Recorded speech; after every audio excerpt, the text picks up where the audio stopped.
Assalamualaikum warahmatullahi wabarakatuh. Alhamdulillahilladzi wa biminnatihi takmulul hasanat. Wassalatu wassalamu ala sayyidi sadat imamil qadat sayyidina wa habibina wa maulana Muhammadin wa ala alihi wa ashabihi wa junudih al-amirina bil ma'ruf wan nahina 'anil munkarat, amma ba'du. Faqad qala 'azza wa jalla fi kitabihil karim wa huwa asdaqul qailin.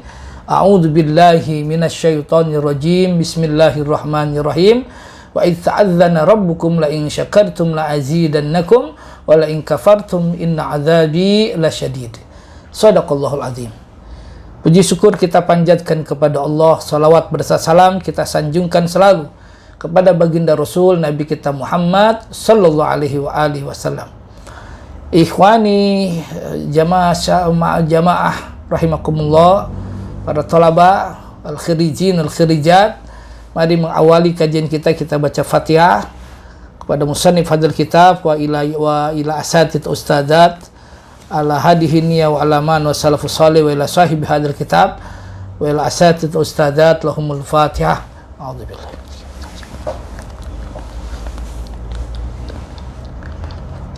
Alhamdulillahi rabbil alamin. Mari kita lanjutkan kajian kita tentang iri dan dengki pada halaman 70 ya. Bismillahirrahmanirrahim. Wa Ahmad wa Tirmidzi, dan diriwayatkan dari Imam Ahmad dan Imam Tirmidzi.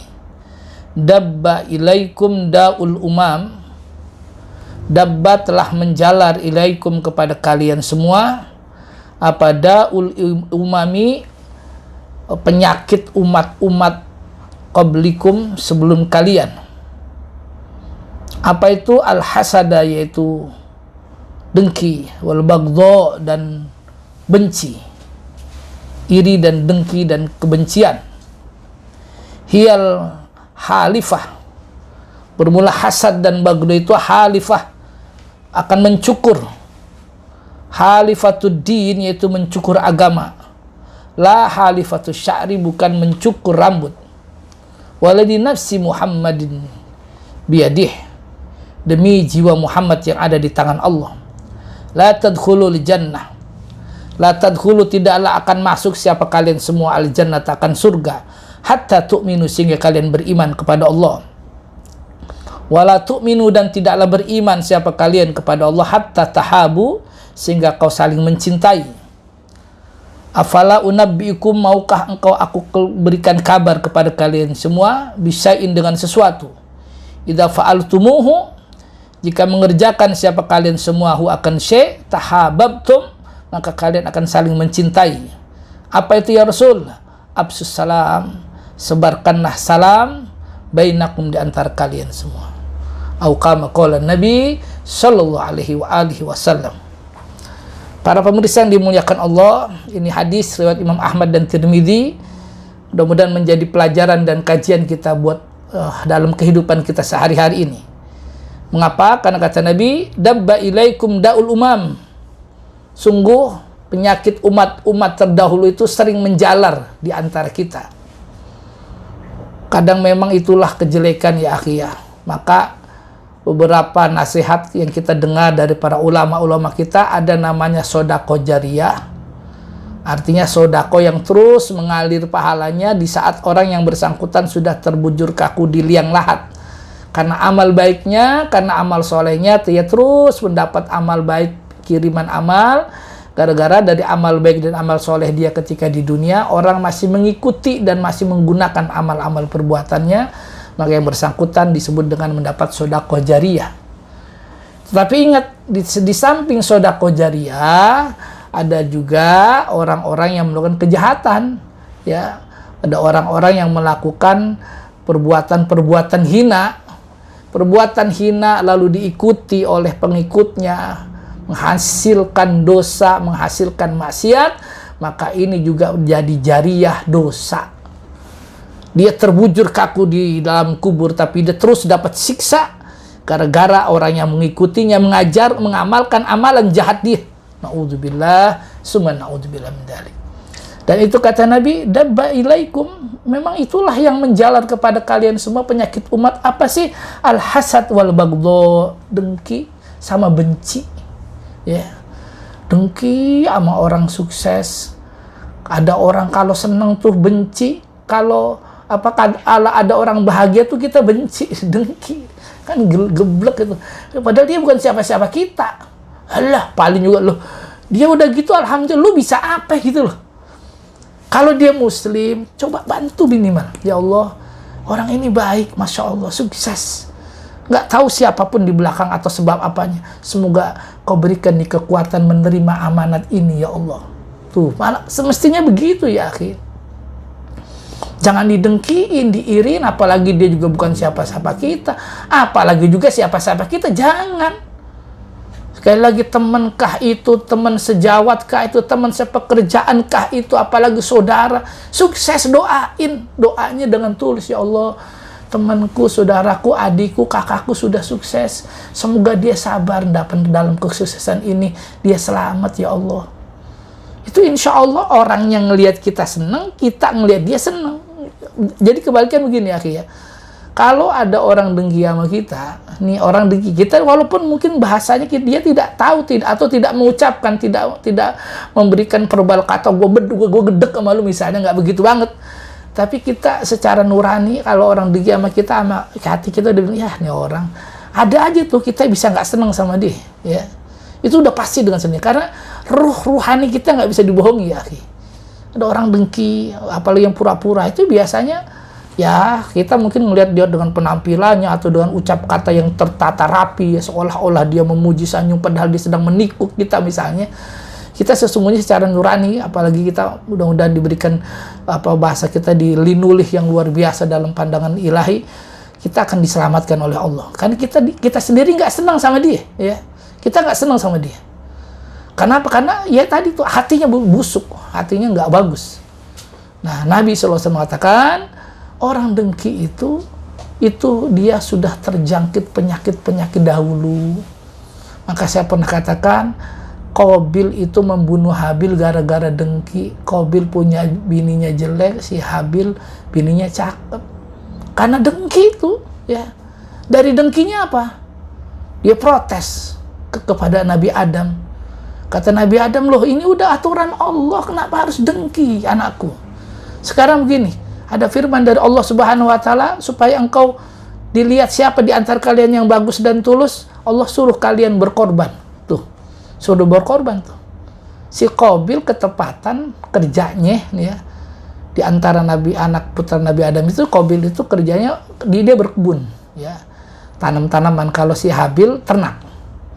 Nah, si Qabil ini suruh berkorban sama Nabi Adam, ikut. Cuman dilalahnya si Qabil ini memberikan hasil yang jelek. Yang jelek dikasih yang udah agak busuk-busuk, udah nih buat Tuhan, bahasa kasar gitu ya. Kalau si Habil, Masya Allah, diberikan yang terbaik. Ya. Kata Nabi Adam, kalau kau nanti mau berkorban, taruh di sebuah gunung, di situ nanti Allah akan terima. Atau tolaknya setelah ada awan yang turun dari langit. Qabil sama Habil memberikan. Kalau si Qabil ngasih buah-buahan, sayur-sayuran yang kurang bagus, kalau si Habil yang bagus sekali, kambing kibas yang bagus. Nah, saat waktunya turun dari langit wakil ibarat awan ya. Nah, dilalanya yang turun kepada korbannya Habil itu awan putih bersih, ngangkat korbannya Habil, kambing kibasnya. Kalau si Qabil yang turun awan hitam, nolak ya, persembahan atau korbannya si Qabil ini ditolak. Kenapa ditolak? Karena nggak bagus. Kata Nabi Adam, tuh kan, kamu iri, kamu dengki, ternyata kamu memang nggak diterima korbannya. Makin dengki tuh si Qabil sama si Habil.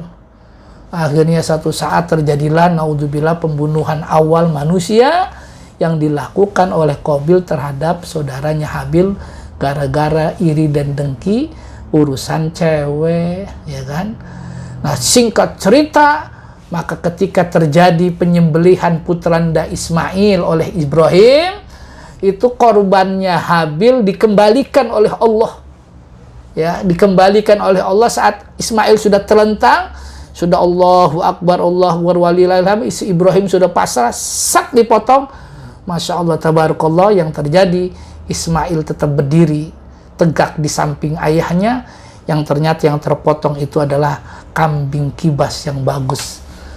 Wakil kambing kibasnya ini kambing kibasnya Habil yang diterima oleh Allah, dikembalikan ke manusia lagi. Jadi artinya apa? Orang ikhlas, orang ridho, sukses dunia akhirat, tetap terkenang jasa baiknya minad dunya ilal yaumil akhirah. Nah, jadi orang-orang hasad dan dengki itu memang udah penyakit dari dulu, ya. Bahkan ketika Qabil itu ingin membunuh Habil itu nggak tahu caranya gimana, itu yang ngajarin tuh iblis itu. Kata iblis, sudah kau suruh adikmu itu terlentang, ya Habil dengan ikhlasnya suruh terlentang, ya terlentang aja gitu ya, pasrah dia. Terus bagaimana? Kepruk pala sama batu, tuh, dia dipukul parahnya. Itu iblis yang ngajarin. Maka sekali lagi, itulah perjalanan panjang kisah manusia yang dengkinya akhirnya terjadi pembunuhan. Nah, kata Nabi, hiyal halifah, sungguh dengki, benci sama manusia adalah ibarat mencukur. Cukur apa ya Rasul? Bukan cukur rambut, tapi mencukur kehormatan dan keagungan agama. Artinya apa? Agama yang kita yakini. Kalau kau beragama, sekali lagi, apatah lagi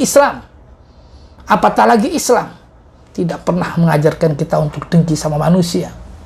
Tidak pernah, ya akhi. Karena manusia yang sukses kita bersyukur.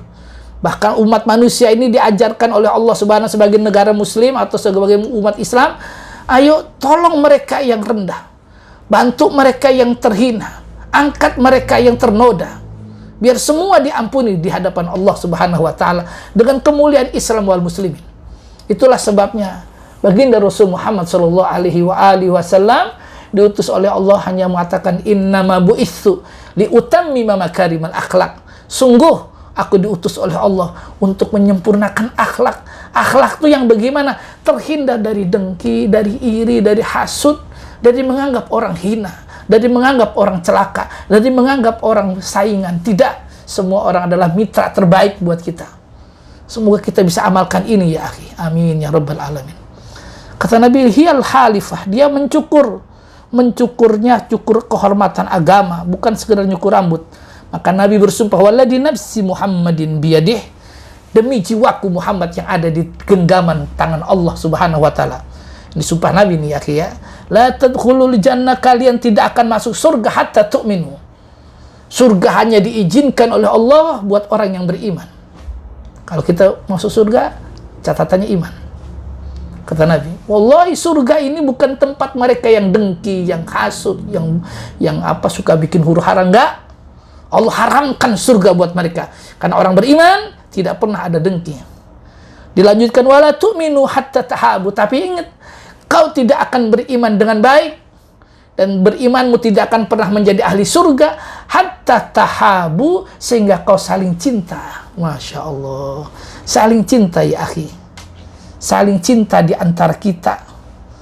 Nah, ini iman itu aplikasinya cinta ternyata. Maka ada disebut dengan hablum minallah wa hablum minan nas. Ayo jaga hubungan baik dengan Allah dengan ibadah taat. Wa hablum minan nas, ada hubungan baik dengan manusia. Jadi orang itu di jembatannya dengan cinta. Kalau udah cinta, insya Allah. Lalu kemudian Nabi mengatakan, afala unabbi'ukum bisyai'in idza fa'altumuhu. Maukah kalian aku kasih tahu dengan sesuatu apabila kalian melakukannya, tahabbtum, pasti kalian akan cinta. Apa ya Rasul? Absus salami bainikum.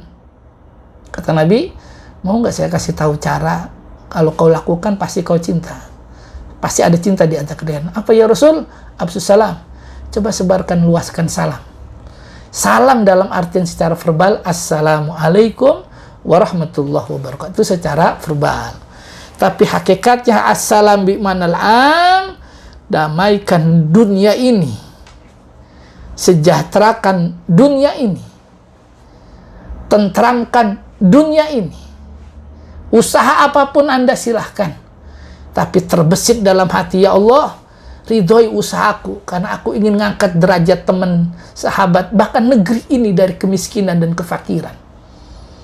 Itu absus salam, sebarkan salam ya akhi. Kalau kita sudah bisa menyebarkan salam seperti itu, tahabbtum, pasti kalian akan cinta. Maka membangun bisniskah itu, perpolitikan itu, apalagi di negeri kita yang muslim mayoritas, akhi fillah, saudaraku yang dimuliakan Allah, apalagi kalian teman-teman yang masih pernah mengecap satu pendidikan di kancah yang sama, di lembaga yang sama, sedikit, mudah-mudahan kita saling ridho, saling ikhlas. Ayo kembalikan cinta itu, yang ikhlas, yang ridho. Kalau cinta itu ada, bantu di antara kita, bantu di antara teman dan sahabat. Nilai-nilai bisnis yang berawal dari cinta akan menyebabkan bisnis yang berbuah dunia dan akhirat.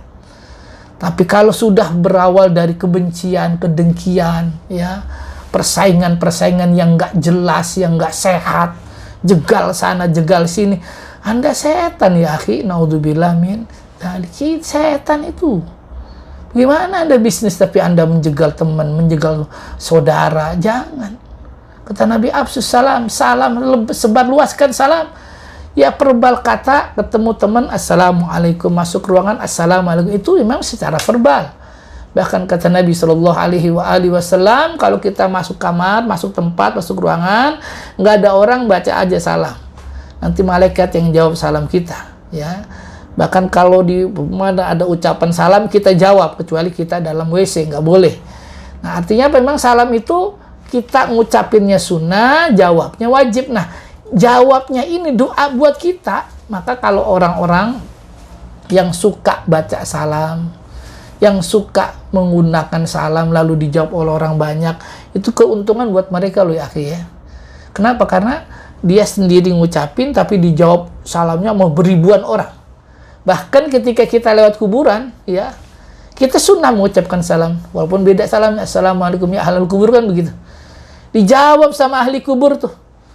Kalau kita dengar salamnya ahli kubur menggema ya akhi ya, karena kita nggak tahu aja itu. Tapi kalau kita tahu, masya Allah, kita jawab assalamualaikum ya ahlul kubur antumul muqaddimin wa ana insyaallah laikun. Waalaikumsalam. Nah, absus salam dalam artian verbal ya, ucap salam siapapun, ketemu dimanapun baca salam, apalagi sesama muslim. Tapi secara makna salam adalah ayo sebarluaskan kedamaian hidup ini. Jangan biarkan orang ternoda, jangan biarkan orang terluka, jangan biarkan orang terhina atas ucap ini ya akhi. Jangan biarkan orang terluka karena keputusan ini ya akhi. Walaupun mungkin saja ada orang terhina, terluka, tapi kalau itu bukan disengaja, semoga Allah maafkan kita dan maafkan orang tersebut. Karena dengki, iri menyebabkan kita makin jauh dalam jurang perpisahan dan perpecahan. Anak bangsa negeri ini tetap harus mulia dengan Bhinneka Tunggal Ika-nya.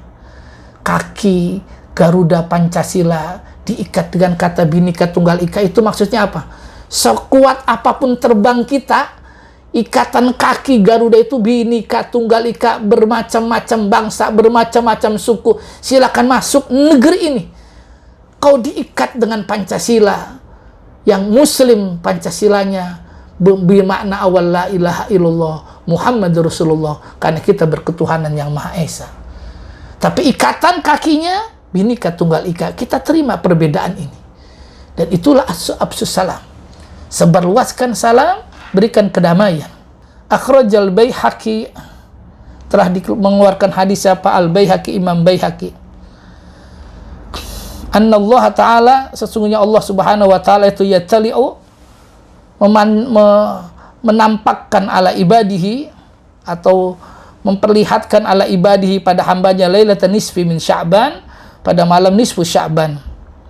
Fayughfaru, maka Allah akan ampunkan lil mustaghfirin, bagi orang-orang yang meminta ampun.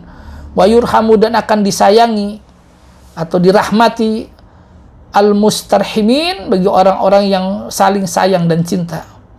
Wa yuakhiru, dan akan ditunda atau tidak membiarkan atau dibiarkan orang-orang itu tidak mendapatkan ampunan dan rahmat ahlul hiqdi, orang-orang yang hasad dan dengki, kama hum alaih, sebagaimana mereka telah berbuat. Masya Allah. Di dalam keyakinan kita, dalam 1 tahun itu ada namanya bulan Sya'ban. Di bulan Sya'ban itu terkenal dengan malam nisfu Sya'ban. Dalam nisfu Sya'ban, Allah itu yattali'u ala ibadihi, menampakkan, dalam artian bukan menampakkan wujudnya, tapi menampakkan kasih sayang dan kerahmatannya, memberikan yang terbaik, yang besar kepada hambanya. Ya tol itu memberikan kehormatan, keindahan, ya semacam-macam. Ya tol itu anugerah lah gitu ya. Maka yughfaru lil mustaghfirin, saat itu kalau ada orang minta ampun atas dosanya 1 tahun yang lalu, Allah ampuni dia. Maka ahlul jamaah kita kebanyakan pada malam nisfu Sya'ban itu ada yang baca Yasin gitu kan 3 kali, kemudian ada sholat hajat, istighfar, terutama malam nisfu Sya'ban itu kita sholat tahajud, karena Allah akan ampuni dosa-dosa bila memang kita berdosa pada tahun itu. Wa yurhamul mustarhimin, lalu orang yang suka sayang, memberikan rahmat, Allah berikan rahmat dia. Orang-orang yang gampang cinta, gampang sayang, ya, dikasih sayangi oleh Allah Subhanahu wa taala. Hanya kata Allah, wa yuakhiru ahlul hiqdi, Allah biarkan, Allah cuekin orang yang dengki tuh, ya. Orang kalau kerjanya dengki, Allah biarin tuh, capek bodo amat. Dia sholat juga, dia ibadah juga, ya, tapi hatinya busuk, biarin aja. Allah nggak peduliin tuh, ya.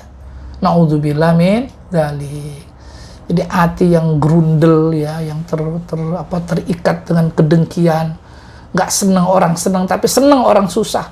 Naudzubillah min dzalik. Dia dibiarkan oleh Allah saat-saat nisfu Sya'ban, dibiarkan oleh Allah, ditolak doanya. Kenapa? Karena dia termasuk orang yang bikin rusak dunia ini. Nah, kita kan tidak ingin dibiarkan, ya akhi. Pasti kita ada dosa, ada maksiat. Tapi dosa dan maksiat sebesar apapun, saat hati kita berupaya cinta dan sayang terhadap makhluk, insya Allah Allah akan ampuni. Bukankah ada sebuah hadis, ya, malaikat itu pernah doa, Allahumma ati munfiqan khalafan, wa'ti mumsikan khalafan.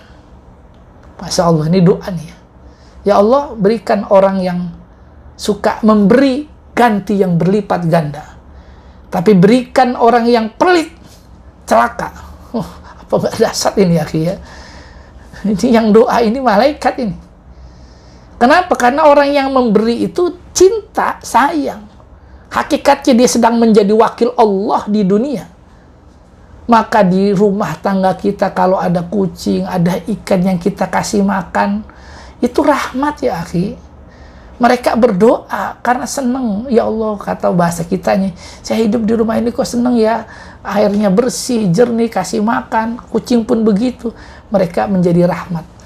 Anak prinsipnya siapapun di atas dunia ini dapat rezeki dari Allah. Allah yang ngasih makan. Tapi kita menjadi wakil Allah dalam memberikan makan, maka kita akan diberikan makan yang lebih dari oleh Allah Subhanahu wa taala. Tapi maaf, ketika Anda pelit, ketika Anda dengki, didoakan oleh malaikat, semoga Anda juga menjadi orang yang rusak. Ya, talafan, rusak, binasa. Artinya, mari kita hindar perbuatan jahat dan pelit dalam berdoa, pelit dalam menyanjung, pelit dalam berbagai macam kebaikan, supaya kita tidak didoakan kehancuran oleh malaikat. Tapi kalau kita mau memberi yang terbaik kepada umat melalui ibadah-ibadah, hatta doa sajalah, misal berapa susahnya doa, yuk doakan para ulama kita, para asatidz, ustadzat kita, para habaib kita di negeri ini, teman-teman dan saudara-saudara saya, guru-guru saya, wahai teman-teman, atau bahkan mungkin para politikus, kau jangan dengki, jangan iri sama ulama-ulama anak, orang-orang Islam. Tidak, wallahi mereka tidak akan makar, demi Allah mereka tidak akan makar. Kalau mungkin ada ucap dan kata yang tidak bersahabat barangkali, tapi hakikat itu karena semangat dia untuk memberikan yang terbaik. Ya, tinggal kita berikan masukan, tolong sih ucapnya yang baik dikit, kan begitu. Gak usah dikanter, gak usah didengkiin, gak usah diomongin. Nantinya Anda berdosa, yang bersangkutan juga tidak mendapatkan apa-apa pada akhirnya. Karena kita ingin bangun negeri ini dengan kebersamaan, dengan cinta. bangun negeri dengan cinta, bangun generasi dengan cinta, bangun masa depan dengan cinta. Insya Allah dunia akhirat kita akan selamat. Amin ya rabbal alamin. Semoga kajian hari ini bermanfaat buat saya Al-Fakir dan buat kita semua, untuk negeri kita, wabil khusus para thalabah wa thalibah. Wallahul muwaffiq ila aqwamit thoriq.